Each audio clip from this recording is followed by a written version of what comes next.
Hi guys, my name's Bella Mancini, and I was writing about how if I was given $10,000 to travel, I would go to Italy. I've always wanted to go to Italy because that's where my ancestry's from. My great-grandfather and grandmother came over and ended up living somewhere in New Jersey. I'm pretty sure it was Union Beach. I think it was Union Beach. They lived there for a while, and that's where they had my grandfather. And then my grandmother was raised there as well on my dad's side. So they're straight out of Italy. And then on my mom's side, my grandma was raised in Korea for a little bit, and then my grandfather was always raised here up in New Jersey as well. Most of my family's from New Jersey, but I just want to go to Italy to explore like my heritage and stuff, which is pretty cool since I've never been there. But I've also always wanted to go to Greece. I just think it's very pretty. And I found that similar to what some of my friends were saying as well. I had one friend that responded and said that she would like to go to Europe and explore the cultures there, especially like the different types of food and all that kind of stuff.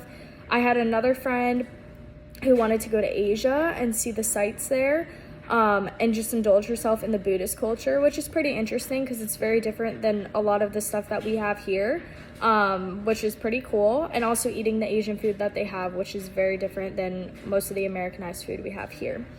As well as that, I had another friend who said she wanted to go to Paris and see the Eiffel Tower, which is awesome. I always wanted to do that when I was little.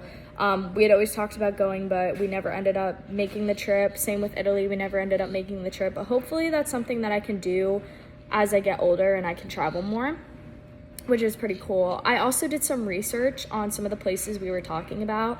Some of the specific places was Pisa, Italy, Santorini in Greece, Hong Kong in China, and then Paris, France.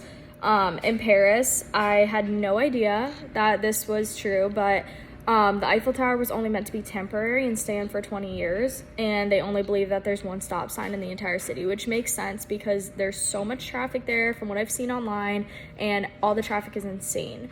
Also in China, I had no idea that Hong Kong was the city with the greatest number of skyscrapers. That was pretty interesting to me as well. And Santorini, I always knew it was some sort of volcano type deal, but it's a volcanic rock, which is pretty awesome. In the past 400,000 years, it's erupted over 100 times, which is kind of scary if someone was living there and stuff, which is crazy. In Pisa, Italy, the tower wasn't originally meant to be leaning. It's due to the bad soil underneath of the tower that causes it to have the effect that it's leaning, and this is true for some of the other buildings in the area as well. So that's pretty cool as well. Mostly, I just wanted to see kind of what was going on in Italy just because of my heritage. So that's mainly what I was focusing on in this discussion. But as I was reading my friends, it became apparent to me that we all are interested in seeing the same types of places and stuff. So that's pretty much it for my discussion posts. And yeah.